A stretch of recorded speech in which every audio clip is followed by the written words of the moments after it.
اعلیٰ حضرت بریلوی رحمۃ اللہ علیہ فرماتے ہیں بیٹیاں نازک شیشیاں ہوتی ہیں، ان کو تو ذرا سی چوٹ لگے تو ٹوٹ جاتی ہیں۔ دیکھیں کتنا بڑا جملہ کہا بریلی کے امام، نازک شیشیاں ہیں، ذرا کوئی آدمی گمراہ کرتا ہے، ذرا خراب کرتا ہے۔ اب دیکھیں نا، یہ جو بچیوں کو بچے ایک مس گائیڈ کرتے ہیں، انہیں بڑے بڑے خواب دکھاتے ہیں، وہ بیچاری ماں باپ کو چھوڑ کے، بہن بھائی کو چھوڑ کے اس کے ساتھ شادی کرتی ہے، پھر جو اس کا بعد میں حشر ہوتا ہے، آپ ادلیاں نو سردار پین تکے تے شرما والیاں نو جھوٹے ڈولیاں دے۔ پھر وہ بیچاری ماں باپ رکھتے نہیں، وہ ظلم کرتا ہے، تو کتنی بڑی تکلیف میں وہ بچی آ جاتی، نازک شیشی ہوتی ہے نا تو ٹوٹ جاتی۔ یہی حال اب جدید خواتین اور یہ جو کچھ اینکر پرسن ہیں، یہ اصل میں نا یہ آپ کو سیاست سکھاتے ہیں، لیکن یہ مادر پیدر آزاد لوگ ہیں، بالکل آزاد۔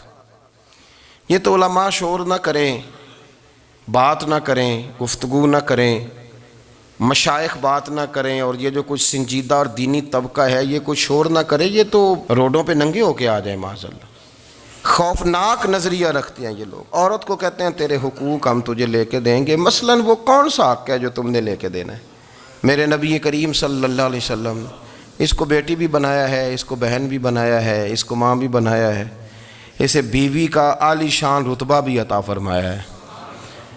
اور چونکہ بیٹی کا بھی حق بڑا بیان کیا جاتا ہے، بہن کا بھی، ماں کا بھی، اور بیوی کے معاملے میں لوگ سمجھتے ہیں کہ زیادہ بات نہیں کرنی چاہیے، شاید مسئلہ خراب ہو جائے۔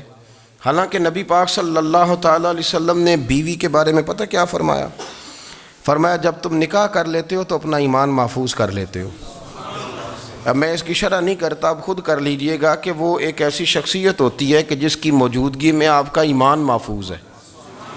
اب میں نہیں سمجھتا کہ اس سے بڑی بات کوئی اور ہو سکتی ہے، جس کی موجودگی میں آپ کا ایمان، اور بھئی یہ حدیث پاک عرض کر رہا ہوں، نکاح جب کوئی کر لے تو اس نے اپنا ایمان مکمل کر لیا۔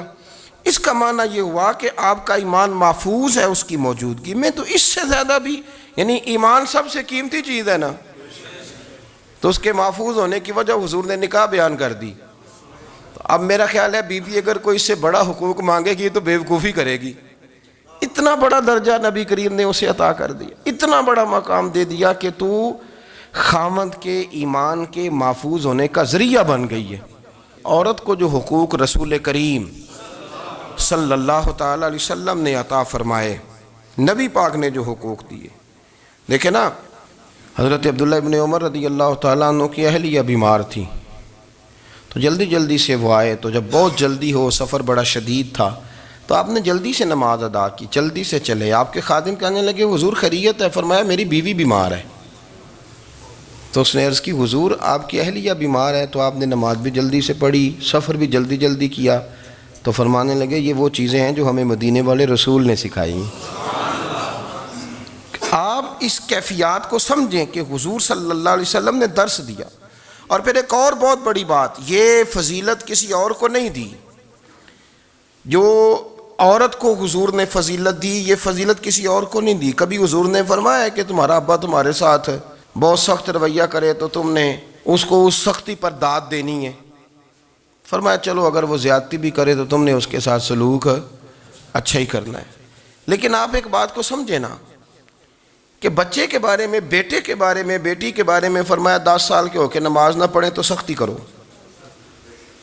تمہارا ڈنڈا بھی لٹکنا چاہیے۔ بہت ساری جگہوں پہ بہت سارے لوگوں کے لیے سختی کا حکم دیا، لیکن عورت کے لیے حضور نے جو جملے کہے، اصل میں ہم سمجھتے ہیں کہ یہ ایک بات ہے، مشہور ہو گئی ہے روایت حدیث، تو بس اس کے پس منظر پر اور جملوں کے حسن پر شاید معاذ اللہ غور کرنے کی ضرورت نہیں، ذرا اس لفظ کی تاثیر پر غور کریں۔ حضور نے فرمایا عورت ٹیڑھی پسلی سے پیدا کی گئی ہے، یہ ٹیڑھی ہے، اس کو سیدھا کرنے کی کوشش کرو گے تو ٹوٹ جائے گی۔ تو حضور پھر ہمارے لیے حکم کیا ہے؟ فرمایا جیسی ہے تم اسی کے ساتھ نبھا کرو۔ آپ سمجھیں کہ اتنا محفوظ حضور نے درجہ دے دیا بی بی کو، اتنا محفوظ کہ فرمایا غلطی بھی ہو تو میرے غلاموں تم اس کے ساتھ نبھا کرو، گزارا کر لو۔ کو کیا اور حق چاہیے عورت کو، جس کو اس کی غلطیوں سمیت نبی پاک نے قبول کرنے کا حکم دے دی؟ کہ اس کی کمزوریوں سمیت قبول کر لو. اب اس کو اور کیا کوئی کمزوریوں سمیت قبول کرتا ہے؟ کبھی آپ دکان پہ بیٹھے ہو تو آپ کہیں بھی اس میں یہ بھی غلطی، میرے مال میں یہ بھی کمزوری ہے، یہ بھی کمزوری ہے، یہ بھی کمزوری ہے، تو کر لے قبول. کرتا ہے کوئی؟ کوئی شخص ایسا ہو جو کسی چیز کی کمزوریاں بیان کر کے کہ اسے قبول کرو؟ پر رسول کریم صلی اللہ تعالیٰ علیہ وسلم نے نا ہمیں سبق دیا، حضور نے ہمیں درس دیا، نبی پاک نے ہمیں پیغام دیا. فرمایا یہ ٹیڑھی ہے، سیدھی کرنے کی کوشش کرو گے تو بیچاری ٹوٹ جائے گی، تو اس کے ساتھ نبھا کر جاؤ. آپ میری بات کو سمجھیے گا. چلیں میں اس پر ایک اور بخاری مسلم کی حدیث پڑھتا ہوں. حضرت سلمان فارسی رضی اللہ تعالیٰ عنہ اور حضرت ابو درداء کے درمیان بھائی چارہ تھا. مکے سے مدینے جب لوگ آئے تو حضور نے بھائی بھائی بنایا تھا. ان کے درمیان بھائی چارہ تھا تو ابھی پردے کی آیات نازل نہیں ہوئی تھیں تو لوگ ایک دوسرے کی طرف جاتے تھے.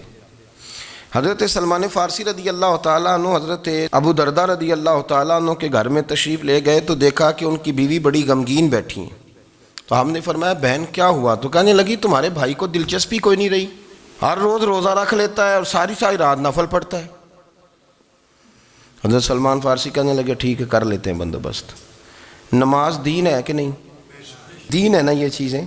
لیکن حضرت سلمان فارسی جناب ابو درداء سے کہنے لگے آج میں نے تیرے گھر میں رہنا رات کو، کیونکہ وہ تو ساری رات نماز پڑھتے تھے، نفل پڑھتے تھے. انہوں نے کہا ٹھیک ہے. ایک بستر لا کے بچھا دیا حضرت سلمان فارسی کے لیے. سلمان فارسی فرمانے لگے دوسرا بھی لا. کہا وہ کیا کرنا ہے؟ فرمانے لگے تو نے بھی سونا ہے، میں نے بھی سونا ہے، تو نے بھی سونا ہے. عشاء پڑھیں گے اور پھر دونوں سوئیں گے. کہا میں نے تو نماز پڑھنی ہے. فرمایا تہجد کے وقت اٹھ کے پڑھیں گے، اللہ کے رسول بھی رات آخری حصے میں جا کے نماز پڑھتے ہیں. ادھر ساتھ سلا لیا. وہ تھوڑی کو دیر سوئے، اب عادت تھی ساری رات اٹھنے کی، ذرا اٹھنے لگے بستر سے تو حضرت سلمان فارسی فرمایا چپ کر کے سو جا، وہ بڑی رات پڑی ہوئی، چپ کر کے سو جا. وہ لیٹ گئے، پھر اٹھنے لگے تو فرمایا سو جا چپ کر کے، بڑا ٹائم ہے. سحری کے وقت اٹھے، نفل پڑھے. ان کا ارادہ تھا روزہ رکھنے کا تو فرمانے لگے کل رکھا تھا نا نفلی روزہ؟ جی رکھا تھا. پرسوں بھی رکھا تھا، ترسوں بھی رکھا تھا. فرمایا آج نہیں رکھنا، آج میں تیرا مہمان ہوں، سارا دن کٹھے مل کے روٹیاں کھائیں گے، آج نہیں روزہ رکھنا. سلا دیا. اب حضرت ابو درداء رضی اللہ تعالیٰ عنہ کہہ تو کچھ نہ سکے، پر کہنے لگے سلمان تم پتہ تم کیا کر رہے ہو؟ نہ تم نے مجھے رات اٹھ کے زیادہ نفل پڑھنے دیے، سویرے روزہ نہیں رکھنے دیا. تو حضرت سلمان فارسی کہنے لگے کوئی لمبی بات تو نہیں نا، چلتے ہیں نا ابھی فجر میں مسجد نبی میں تو نبی پاک کو بتاتے ہیں. سرکار دو عالم علیہ السلام کی خدمت میں تو اپنی بات کرنا، میں اپنی کروں گا. حضور نتیجے کا اعلان فرما دیں گے، بات طے ہو جائے گی.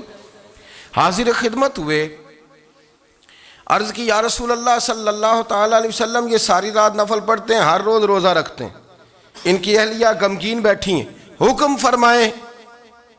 تو نبی پاک صلی اللہ علیہ وسلم نے فرمایا پھر ہوا کیا؟ یا رسول اللہ میں نے رات سلایا ہے، سحری میں اٹھایا ہے، سویرے روزہ نہیں رکھنے دیا.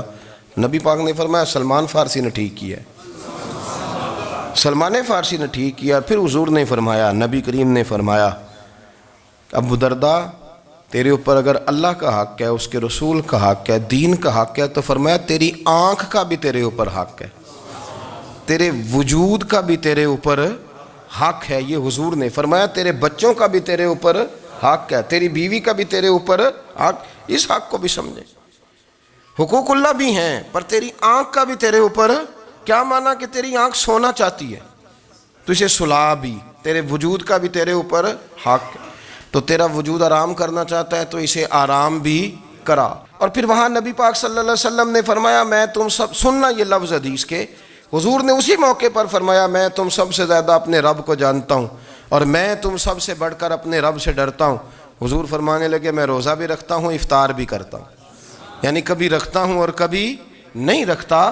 فرمایا میں نفل بھی پڑھتا ہوں اور اپنی بیویوں کو وقت بھی دیتا ہوں. سرکار مسجد میں بھی آتے تھے، نواسوں کے ساتھ کھیلا بھی کرتے، ان کے ساتھ پیار بھی کرتے. تو اتنے بڑے حقوق حضور نے بیان فرمائے عورتوں کے کہ تمہاری بیوی کا بھی تمہارے اوپر. لو ایک حدیث بخاری کی اور یہاں بیان کر دیتا ہوں. ایک شخص نے آ کے عرض کی یا رسول اللہ صلی اللہ تعالیٰ علیہ وسلم جہاد کے لیے تیاری ہو گئی ہے، صفیں بن رہی ہیں، مجاہدین کی تیاری ہے، تو میرا بھی نام لکھ دیا گیا ہے مجاہدوں کی لسٹ میں، لیکن یا رسول اللہ صلی اللہ تعالیٰ علیہ وسلم میری بیوی نے حج کی تیاری کر لی ہے. اور میرے دوستوں نے صحابہ نے میرا نام مجاہدین کی لسٹ میں لکھ دیا تو میرے لیے کیا حکم ہے؟ یہ بخاری مسلم ہے۔ تو نبی پاک صلی اللہ تعالیٰ علیہ وسلم نے فرمایا جہاد پہ کوئی اور چلا جائے گا تو بیوی کے ساتھ حج کرنے جا، اسے محرم کی ضرورت ہے، وہ تیرے بغیر کیسے جائے گی؟ مجاہدین کو تو اور مجاہد مل جائے گا، پر تو اپنی بیوی کے ساتھ جانا۔ نبی پاک صلی اللہ علیہ وسلم نے مرد کو محافظ بنایا ہے، عورت کو مرد کا قیدی نہیں بنایا، بلکہ عورت کو حفاظت عطا کی اور مرد کو اس کا محافظ بنایا۔ اب بچیاں آزاد ہونا چاہتی ہیں، اور آزادی بھی وہ والی کہ جو بنیادی طور پر آزادی نہیں، فحاشی ہے۔ میں نے بہت پہلے کہا ہے کہ اسلام بیٹیوں کو قیمتی سمجھتا ہے۔ جس بندے کے پاس 20 تولے سونا ہو وہ چوک میں لے کے نہیں آتا، وہ قیمتی چیز ہے، اس نے چھپا کے رکھی ہوتی ہے۔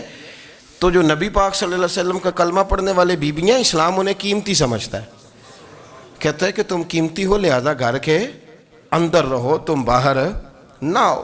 لیکن عورتیں ہیں کہ ان کو بلا وجہ لوگ خراب کر دیتے ہیں، اور بلا وجہ وہ اس